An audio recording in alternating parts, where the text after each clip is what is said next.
Hi, everybody. Welcome to our webinar today so we can learn about how to multiply enrollments with data-driven marketing. My name is Jason Hales. I'm the Director of Sales here at LeadSquared for North America. And today we're joined by Jason Pfaff. Jason is the Vice President on the education team at Red Ventures, which is a large media company based out of Washington, D.C. You may recognize some of the brands that are associated with Red Ventures, such as Lonely Planet, CNET, the Points Guy, TV Guide, and many, many others. Prior to joining Red Ventures, Jason was the Vice President of Product and Business Development at Anchor Education, as well as Vice President of Marketing at Salem University. He's also held many other leadership roles with other education companies as well throughout his career. And Jason is definitely recognized as one of the foremost experts globally in lead generation innovation in the post-secondary and higher education vertical. He has built solutions that generate demand for programs on 6 different continents and created lead generation solutions for every type of school and program imaginable. Everything from trucking schools to international MBAs, coding boot camps, kind of everything in between.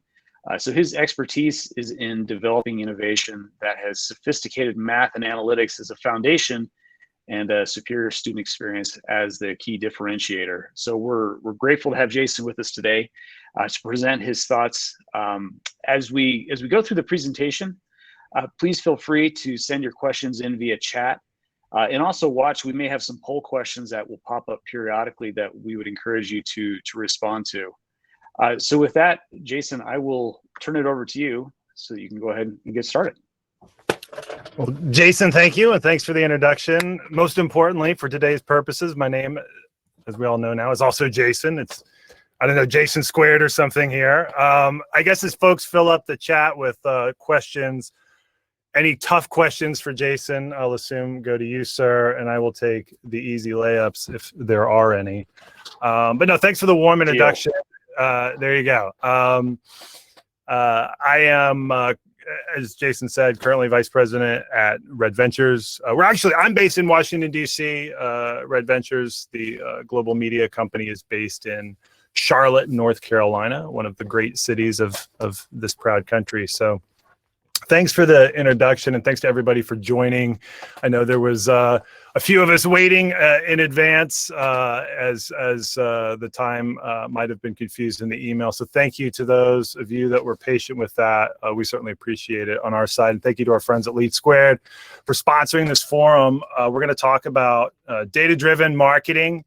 And really my goal here, I'll be completely transparent, is to help seed your thinking. Most, if not all, of the folks on this webinar have very powerful ideas, very powerful best practices. I can learn something profound about marketing from each of you. Many of you I know are much smarter about this than me. But what I hope to do is challenge maybe some of your thinking, challenge some long-held paradigms we've had in higher education as it pertains to marketing, and encourage you to take some different views of how we've classically looked at marketing, certainly as it pertains to data. And in that vein, one of the things I encourage folks, whether you're a data ninja or just now coming to data, hoping that it will help inform and develop your strategy, I think the most important thing as you do that is the mindset you come in with. And the heart, the mission, the purpose for what you do, and then the mindset with which you go at that data to see how you're doing and to see what you've done is everything. A lot of folks come to data and are new to it, and they think, we'll have a new hire, and they'll think there's a magic book, a magic Excel workbook with all the answers. It's very objective, and the entire process of data and optimization and working through mathematical and statistical models is just to find that secret recipe that is somewhere there in the spreadsheet, and that ain't the case. At least so far as I haven't found it. It's a very subjective process. There's more art than science, or as much art than science. And your mindset that you approach that data with, again, to me, is the most important thing. To reiterate that, I just wanted to start with a reflection on the visual you have on the screen. It's The Bull by Picasso, a series of 11 lithographs that Picasso, as I'm sure we're all aware, one of the great masters of world history, did to really depict the process of breaking something down to its elemental structure, right? And a bull, a living animal, organic being, a system, right? If we think of our marketing ecosystems as a system, a bull being a system, very complicated beast. And if we uses that as a metaphor for data, right? We can make data as complicated as we want. And certainly at a rolled up level, data can represent very complicated ecosystems. But I just challenge all of us, and it'll help you as we go through the talk, really, I hope it evolves into today, to walk with me and break things down to its simplest, right? We need to get with data in marketing and higher education, things to their most elemental level, right? I originally got this lesson by studying Steve Jobs, as I'm sure we're all familiar with Apple. This was the most important lesson he thought in Apple University, all right? And if we think of, again, an iPhone, Apple, technology, very complicated. The most important lesson that he took folks through in Apple University, which was at the time the process of bringing new hires into Apple design teams, was to break things down to their simplest, right? They used to have a saying at Apple, 1,000 no's for every yes. And that is just as true in data as it is in design. You are swimming in data, right? We all have the opportunity to look at 50, 60 rows and columns and reports and spreadsheets. And at our weakest, I think we have a lot of executives and leaders who look at data for the sake of data, and they want more data to really just, at the end of the day, feel like they're on it, and to feel like this is what they should be doing, and to feel like they're doing something. For me, data is a journey. There's no real end, but we're walking a process to break things down to their most elemental structure. I don't think that's ever been more critical in higher education marketing than it is today. And this is really the case for change for the rest of our presentation. The problem that we're using, part of the problem today in higher education marketing with how we're using data is we're doing what I like to call optimizing to zero. All right, we've had, if you look over the last 20 years in higher education marketing, especially as it pertains to online and digital, 10, 15, 20 years ago, we started a great run up. We were harvesting unmet demand. We were able to scale demand strategies through fairly cheap ecosystems digitally. And we started to build large systems, large behemoths, fueled by that ability to scale on the internet. What's happened over the last, call it 5 to 10 years, right? And let's be clear, ad rates were always going up. This is even pre-digital, right?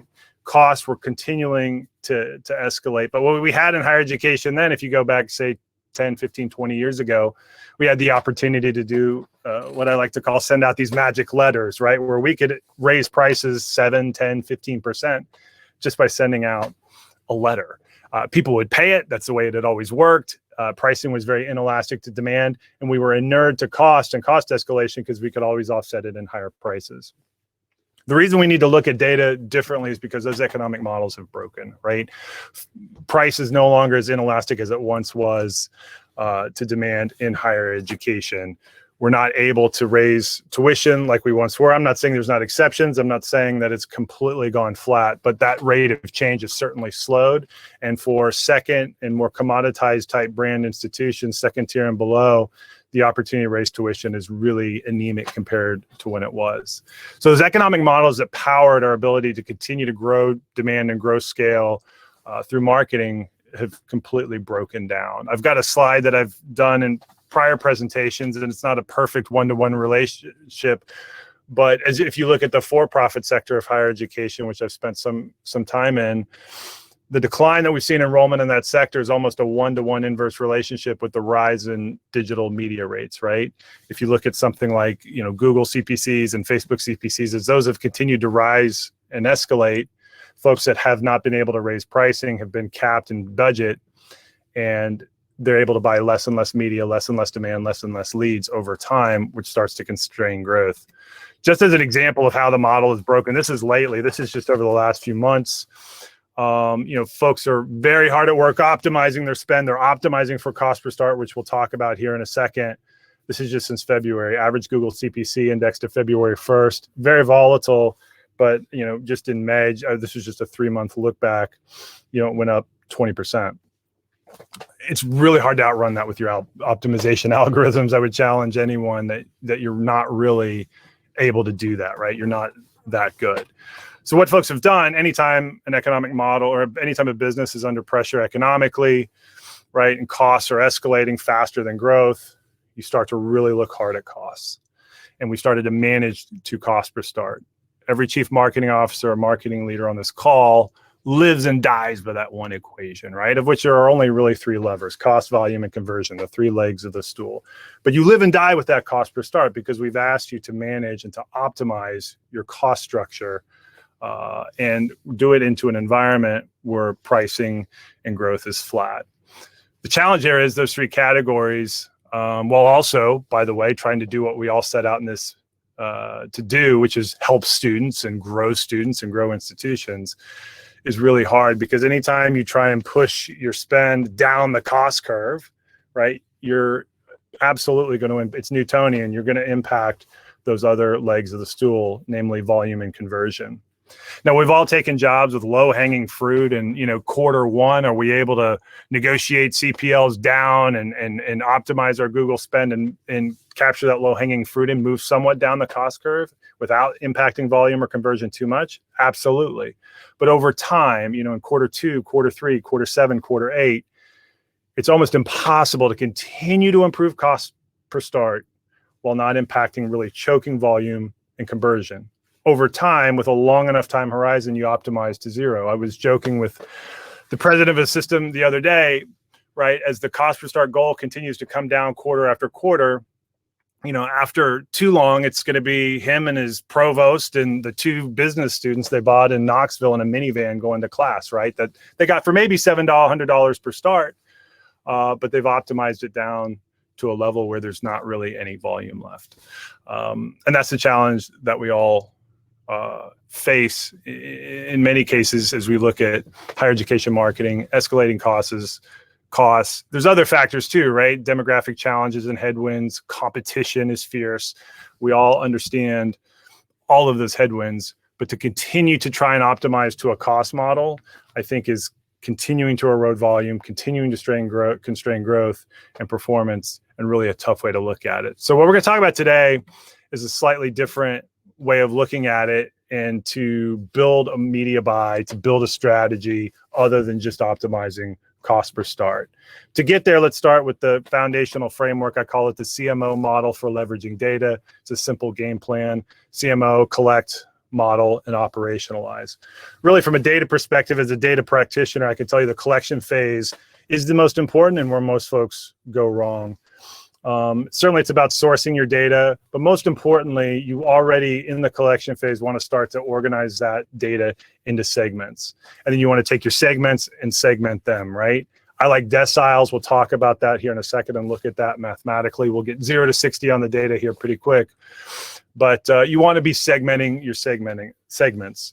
I had the opportunity to listen to one of the head data scientists at Google not too long ago, and someone asked him if you could give anyone a piece of advice for improving their approach to data, what would it be? And he said it's one word: de-average, right? Take and unpack those high-level averages, like cost per start, and break them apart into as many segments as is practical, and begin to ingest and model and operationalize from that greater degree of segmentation. Again, we'll show some examples here in a second, but certainly want you thinking in terms of segmenting your segments as you're in the collection phase initially. That's very important, not just in marketing, but also, again, in the operationalization phase. Because as a marketing leader, right, you report out data to multiple different audiences, right? So for finance, you might have those high-level averages that you continue to have to report out. What I'm suggesting, though, is you get to operationalization, you're breaking those segments down. Again, I like deciles. We'll look at that in a second. You want to model a step two. We'll look at my favorite 3 models for building a media plan and strategy. You're going to identify variables, cross-reference those segments and variables, and build up to a holistic view of the health of the institution and the enterprise. This is really where there is more art than science. Certainly, we're going to talk about some hardcore mathematical, predictive math, statistical approaches, but your ability to choose what those approaches are and what inputs go in is purely a human exercise in subjective reasoning. And I would suggest the level of effort and the different angles you take to look at that is most important, but some of those selection criteria are going to inform the entire exercise. So we'll talk about how to prioritize those.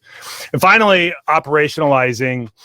I encourage marketing leaders, and again, this is not necessarily what you expected from a data presentation, but I just challenge everybody in a talk like this to remember, every cell, every number in the spreadsheet, every dollar in an IO represents students, right? And we all got into higher education or whatever level of education we're in for very good reasons. I say that on faith and trust that implicitly. And that mission-oriented approach, I think, has never been more important. While we are under stress and economic models are breaking, we do need to, ensure the financial health of the institution. We also need to remember the reasons we got into this and the reasons why we need to continue to work at it. One of the things I love about marketing and higher education is you really set the stage for what the institution looks like. I often say that, an institution is a collection of people, professors and staff and students that are working on making the future a little better than it is today. I mean, if you take the bull to higher education, that's effectively, it's a bunch of people working on tomorrow. And who those people are, to a great extent, at least on the student side, depends on the marketing function.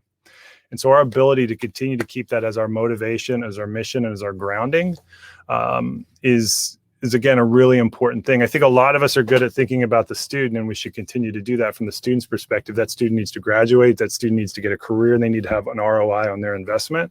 There's an institutional ROI as well that we'll be driving at today that I think is very helpful to keep in mind. So what I want to talk to, instead of cost per start, we're going to build some models. We'll look at some models, look at some examples. Again, my objective here today is really to get you thinking in some different directions, moving from a cost per start to a value per start model.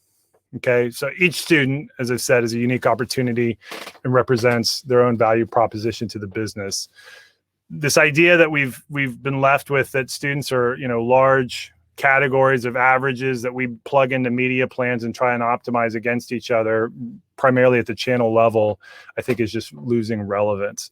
I'm fond of saying, and have said several times even today, the reporting layer is not the operational layer. What happens typically as in a cost per start model is, let's say you're reporting out to finance on effectiveness. They're looking at invoices. They're looking at high level reporting about channels. They're looking at maybe third-party web and affiliate leads, and they're looking at social. As marketers, we know there might be 100 different inputs to each of those reporting layer categories and channels. But we don't talk in those terms enough. We don't segment them enough. We don't speak in terms of those segments. And we just move through thinking channel A good, channel B bad, or invest in channel A and invest in channel B, or de-invest in channel B. And again, I think the stakes are too high. The world is too complicated. And again, the economics are too slim to continue to think in those terms. The reality is there's good leads in both, there's bad leads in both. And your opportunity to break those into finer and finer segments, look for the value inherent in each, and then optimize to that is your critical goal. So we'll talk about value per start. Like I said, really our goal is to develop models that predict conversion, what we call retention from a financial perspective, because we really want to build up value from an economic perspective. We'll talk about weeks of attendance, because that's how, or months of attendance. That's how we generate value economically for the institution. This is all readily available data at the lead stage, and then we're going to combine it into an expected value, which is really going to integrate marginal costs and marginal return per student, and then use that as a guide and criteria for media investment. The three things that this is going to take: one is empathic student understanding. As I said earlier, this is the why we get into this. This is the why of why we're here. We're much more powerful in terms of the direction of the institution than sometimes I think we give ourselves credit for. And back to the bull, like we talked about it before, one thing I like to remind everybody is, there's different forms of data, right? Certainly you had a numerical and statistical expectation and logging into the webinar, but I think institutions are grossly under-resourced in some of the more qualitative data. Some folks have NPS, that's great. But I think there's a real lack of understanding about the ecosystem today, why students fill out lead forms, where those students are, what they were doing before they filled out the form, what they're doing after. that can really help inform your strategy. Again, breaking it down to its simplest, most elemental structure. At the end of the day, most of our models are a direct response lead generation model. It requires a person, some type of electronic device, and a connection and a pipe to send that to us in, a CRM, like, I don't know, LeadSquared or something, right?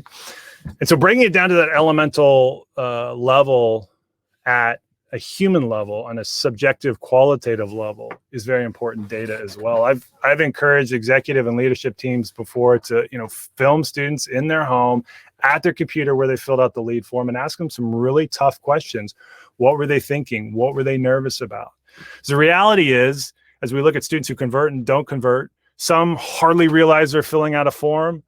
Others have their hands shaking, right? It's a single mom with 3 kids who doesn't know if an MBA is the right move, but she wants to think about taking a leap, right? And the ability for us and our leadership teams who might be 10, 15, 20 years senior and removed from the field to really ground ourselves in that and what that means today and what the competition is. It might not be State U as much as it's Coursera or a boot camp.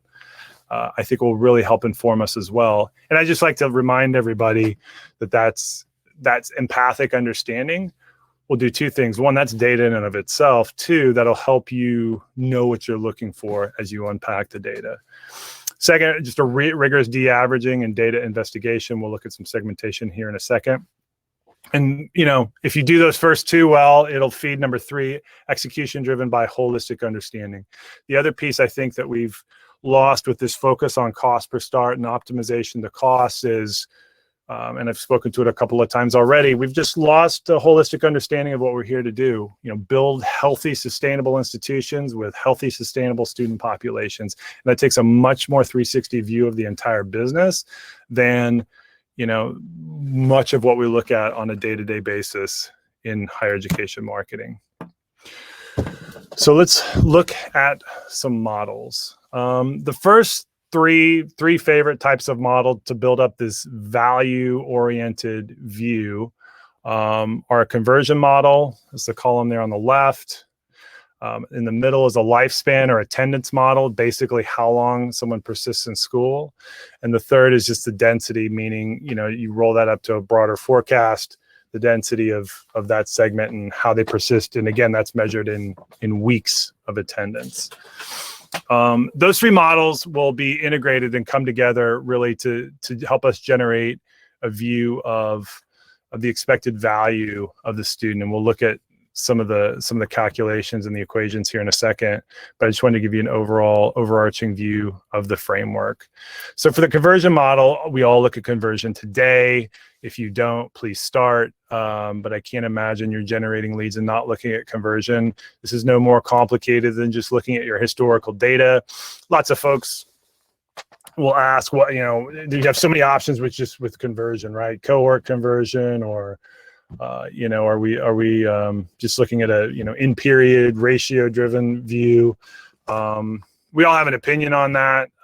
Certainly, whatever view of conversion works for you and your institution. I certainly would have some type of lag in a cohort view. That's probably the view with most integrity, meaning you're looking at the actual conversion of students over long time horizons with some type of lag for them to have converted. But how you want to look at conversion is probably pretty well thought out on your team. If not, happy to talk more in depth on that. From a predictive perspective, you can use a logistic regression model, the binary prediction model that is going to run a regression on historical patterns for similar students. At this case, primarily I'm looking at channel and modality, what channel the student came in on. We'll segment that channel, however. I know earlier I said don't do it at the channel level. We're segmenting by channel. Modality just means, are they online? Are they on campus? Are they part-time, full-time?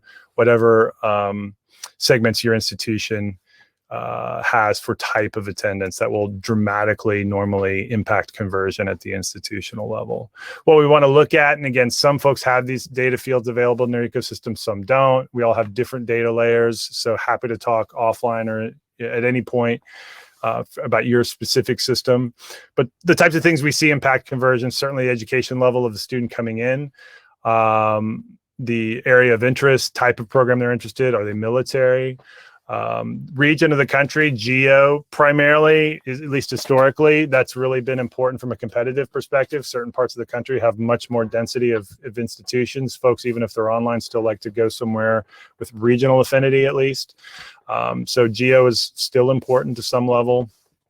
Lead source, lead month. We're still in a seasonal business, although that seems to be ebbing over time. Those key factors are also important. And then what you want to do is, again, start to segment, and we'll look at some deciles here in a second, but you can simply segment each of those segmentation variables or attributes at a decile level, meaning you're grouping them into categories of 10. So for instance, you're taking channel, let's say it's third-party web leads and affiliates. You slice it by education level, and then you can, if you rank those into deciles, you stack rank and force each of those leads, in this case, we're looking at leads, into one of those 10 categories, and then look at the commonalities between the 10 categories. You should have some vendors that are near the top, some vendors near the bottom, and you have them across a spectrum of 10 that can help you really rank and understand the value that each presents, right? Lifespan, similarly, degree, modality, number of credits someone brings in. One of the greatest predictors I've personally throughout my career seen in higher education. It's a little counterintuitive because theoretically, someone who brings in more credits has less opportunities to provide revenue to the institution, but students who bring in higher levels of credits, at least above 10 and below, do tend to retain at higher rates. High school diploma and high school grad year are also very important categories in terms of determining downstream. Think of this as retention, but it's also how much time they're in attendance. And again, we can look at model attributes along area of interest. Are they military? They're geo, and again, the number of credits that they're bringing in. It's a simple survival analysis. Again, we're simply looking at the lead level at, once we run folks through a conversion model, then we'll look at a predicted length of time that they will convert. And that will, again, here in a slide here in a second, we'll look at how that rolls up on our value per student model. Finally, mixed density, simple linear regression, look at degree and lifespan. This is simply rolling up the first two and providing you a forecast for the segments, the cohorts, if you're looking at a cohorted model, for how those students and their cohorts roll through.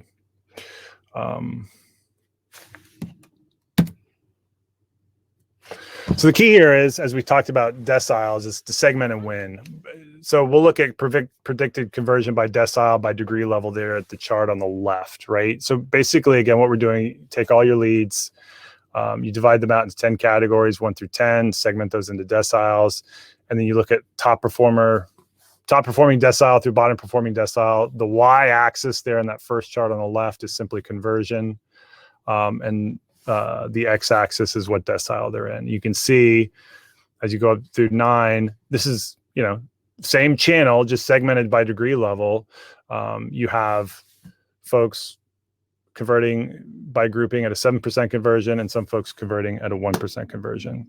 Predicted attendance by decile, you can also see, again, similar effect. Folks in the better performing deciles are attending for much longer periods of time. What you want to do is identify those top performing segments, identify those in your modeling, draw those out, and then reverse engineer the key variables that are leading to that higher level of performance. For instance, if we take a third-party affiliate spend, look at the higher performing deciles in that category, I would hypothesize, depending on your institution, maybe the higher performing deciles are those where you have third-party affiliates that are running a purely organic strategy, right? And you compare those to some underperforming deciles where maybe they're running more of a paid media strategy, generating leads on Facebook and selling the student form, 2 and 3 different times, right?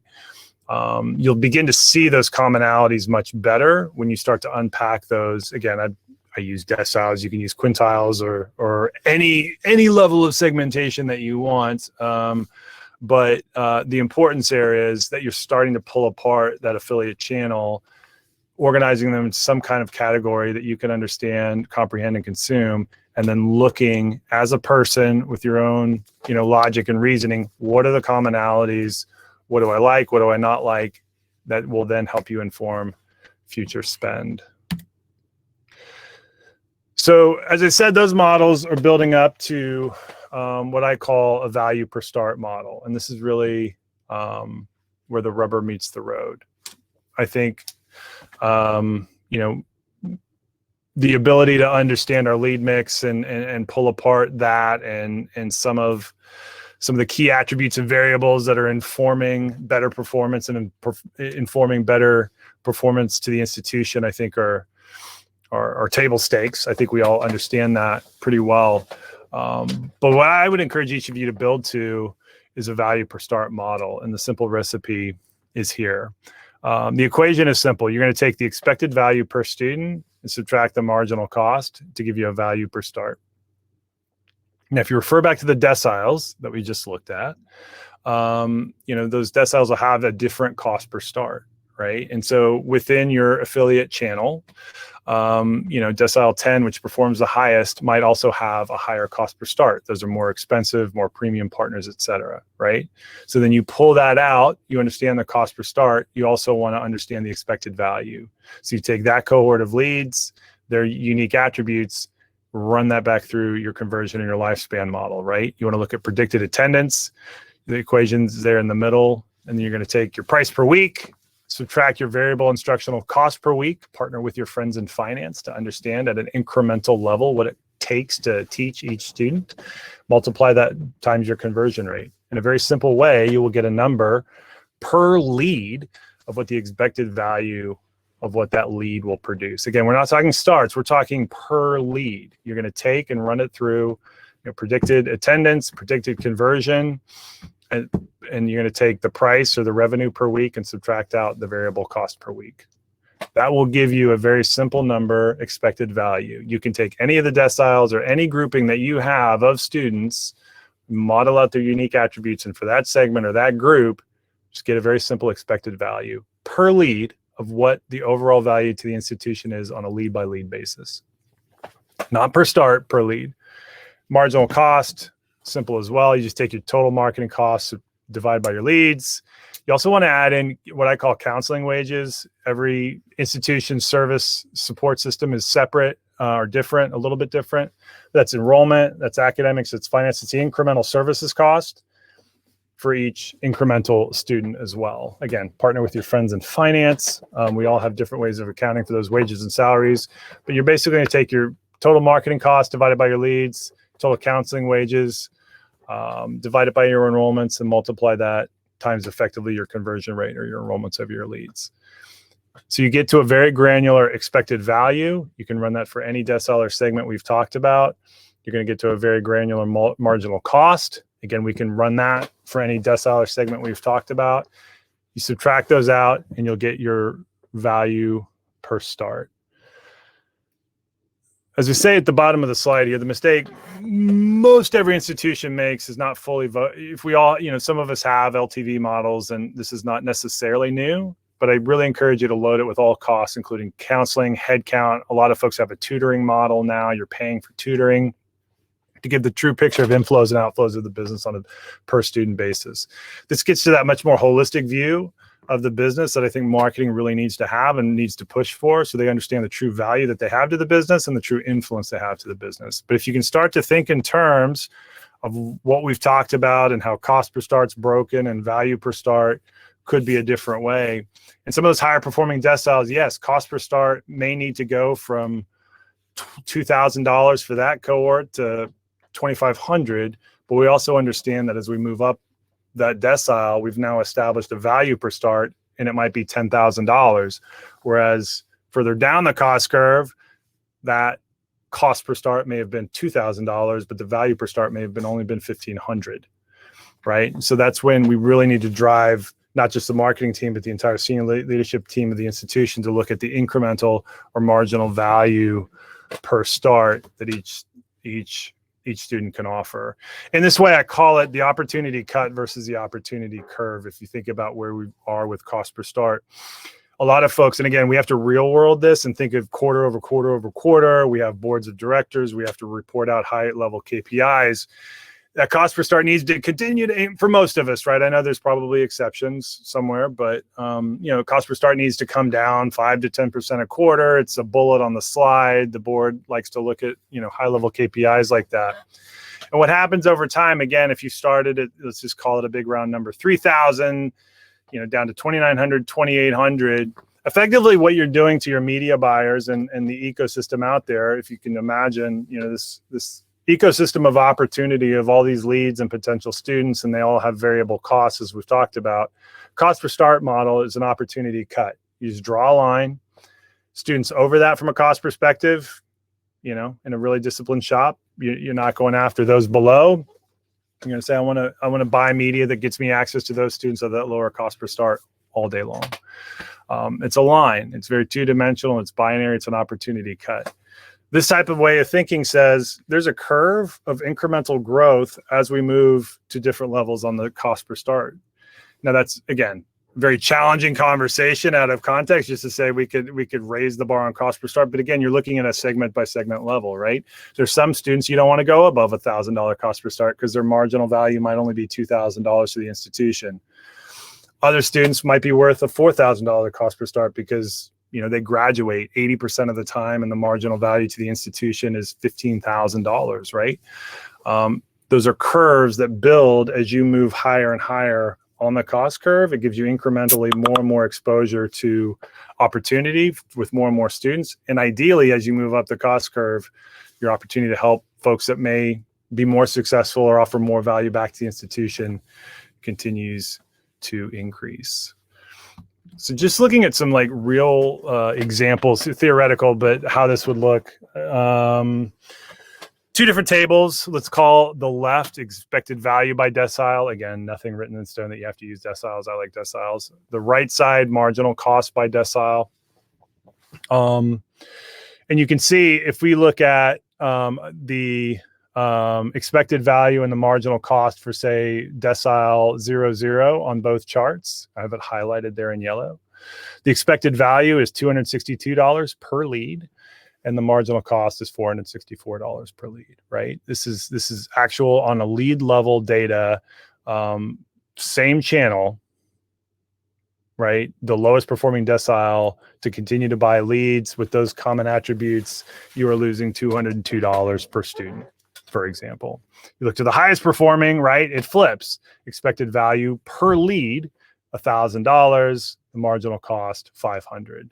So the cost goes up, call it, $100, not even $100, but the value goes up $800, right? That's an economic lever that returns your institution on a more sustainable economic footing if you can drive that type of change throughout your organization. Even if you look in the middle there, look at decile 4.4, I think expected value is $554, and 4.4 is $501. So basically, by the time you get to the middle of the chart in terms of performance, in terms of attendance and conversion, you're down from $500 of marginal value per lead, like you are on the top performing, and in the middle you're down to $50 of marginal value. Still value, but that's really if you're going to set a line where you'd want to set the line because you really only want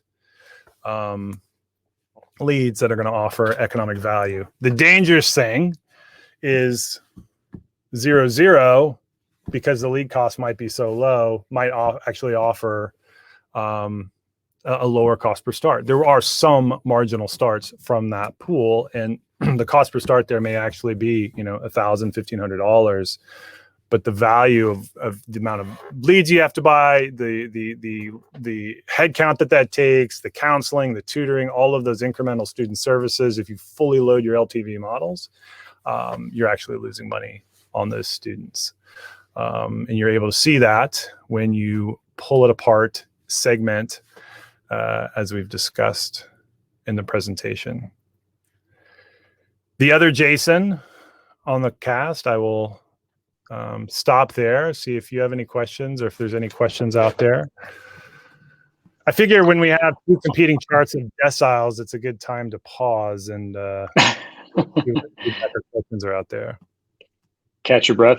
Well, it looks like there were a couple of questions that came in. So Jason, I don't know if you're able to see that questions tab or not. If you can see them, there are a couple of questions in there for you. If not, I'm happy to read them to you. Yeah, no, that's great. So in terms of how often should we look? So the short glib answer is more often than you are now.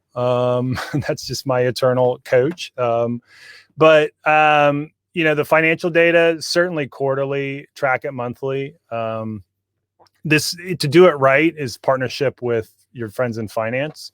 Like the takeaway is to get to an understanding of marginal cost at the most granular level, marginal value at the most granular level, and understand that segment by segment. That's going to require some teamwork. So, let's call it monthly, certainly tracking it quarterly.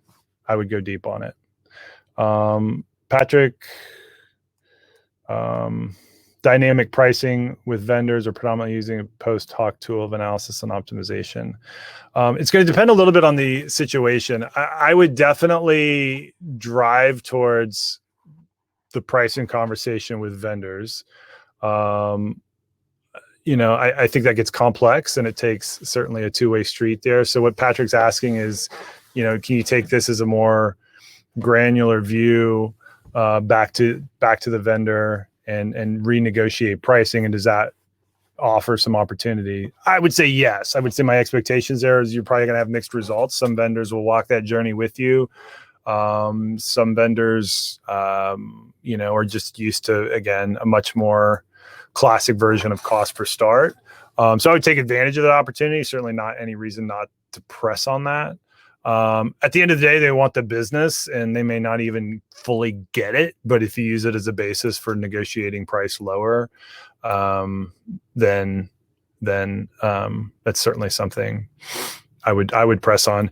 The trap folks fall into, and this gets a little nuanced and in the weeds, but the trap folks fall into is vendor conversation. And if I might have some vendor friends on here, so please cover your ears, but it's really awkward.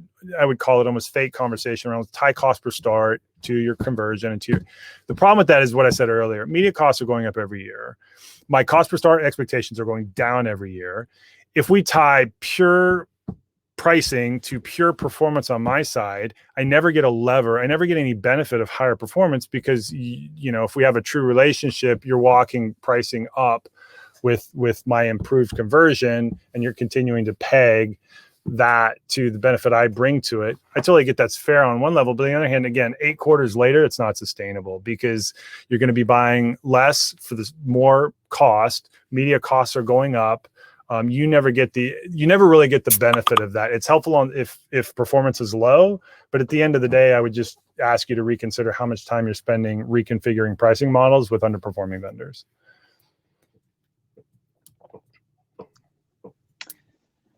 Awesome. So just as a reminder, if anybody has some questions, you're welcome to enter those into the question tab. One question that I had that I wanted to pose, when I attend these kind of webinars, I'm always interested in a practical application, or perhaps maybe a better way to put it is where would I start? So, assuming we have some folks who might be listening in, interested in diving in deep the way that you have with the data, if they haven't done that quite yet, how would you recommend they get started in something like this? What would be a couple of good first steps for them to start going into this level of analysis and understanding the data that they have? Yeah, great question. So I would start with a clear understanding, and again, the first conversations with finance to talk about how to build this in your ecosystem with your ledger and your cost codes, et cetera. How you can build a view of a fully burdened value per student or a fully burdened cost model that goes beyond just the marketing spend, right? We're used to sitting with finance, at least most places, and it's a very channel invoice driven conversation. Here's the marketing costs, here's the channels. Maybe you look at total starts. It's again, you're confusing the reporting layer for the operational layer at that point, right? You still need to have that conversation with finance. Let's be clear, but they should be partners on the other side, helping you build a better financial view into strategy, right? Don't confuse the operating layer with the reporting layer. Build an operational view for your team, for yourself, for the institution that looks at incremental cost per start in as granular a segment as your systems will allow, so you can fully understand that. And again, finance should be a partner in that. You want it on a per student basis with some of the, going back to the slide, again, everyone's data environment's a little bit different, but, have some of the segments at the lead and student level that make sense for you, right? Like, are they a transfer? Do they have any college? Are they interested in campus or online? What channel did they come from? So all of us have some of those attributes available in our data environment, and just sit down with finance and start to understand at that attribute level. And again, this is work, right? I don't mean to skip over this. You're going to build up a cost model by segment, by attribute, that's fully burdened that lets you know. And again, I say take it not to the student level, to the lead level, incremental cost per lead. And then, like I said, incremental value per lead. And then if you're able to do that and work through that, you're simply at whatever level you're able to segment that, able to understand what the expected value per lead is, the expected cost per lead, and that gives you a value at that level. So that would be the other thing. A lot of us measure a lot of what we just talked about at the start level, and I think moving back a step to the lead level and measuring those costs, fully burdened costs at the lead level is a real keen line of sight. To see in some segments and some deciles, you may have $1,000 return per lead as opposed to others you're losing $800 per lead. I think is very eye-opening for folks. And by the way, that data and that type of example exists in every one of our environments, right? Like $2,500 cost per start or $3,500 or whatever it is for you. It's not as if everybody's coming in at $2,500, right? Like we get that. I think we know that, but we don't necessarily always operate like that. The reality is some are 5 and some are 15, and we need to better unpack, move further up and look at it at a lead level, and then fully burden it with our costs and values. And that gives us a much better understanding. Awesome. Yeah, I think you make a really solid point about really building that relationship and partnering with finance, because ultimately they have to sign off on a lot of the spend, or all of the spend rather. And it's good to have that relationship in place and being able to have that regular meeting and cadence with them. One other question for you, at least from my end. So looking at it, you mentioned several times talking about or thinking about students and even going down to the individual lead level. And we've talked a lot about it from a quantitative perspective, but interested from a qualitative perspective. Have you seen any changes in attitudes or anything like that from the leads over the course of your career? How have those attitudes shifted and changed over time based on what you've observed? Yeah, no, it's powerful. Absolutely. This is cultural, and some of the most powerful moments of my career is being a part of cultural shifts.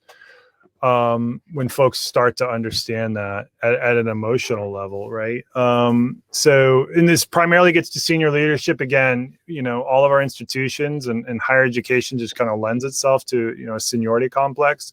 Folks are 5, 10, 15, 20 years removed. When we started down that journey at another place I was engaged with, a couple of things happen. One, it becomes really addictive, right? The more you learn, the more you want to learn, and the more you want to learn, and the more you want to learn. And again, I've been a part of projects where we've literally sat with a cell phone in a student study area. And again, you're talking real life single mom, or single dad or first generation.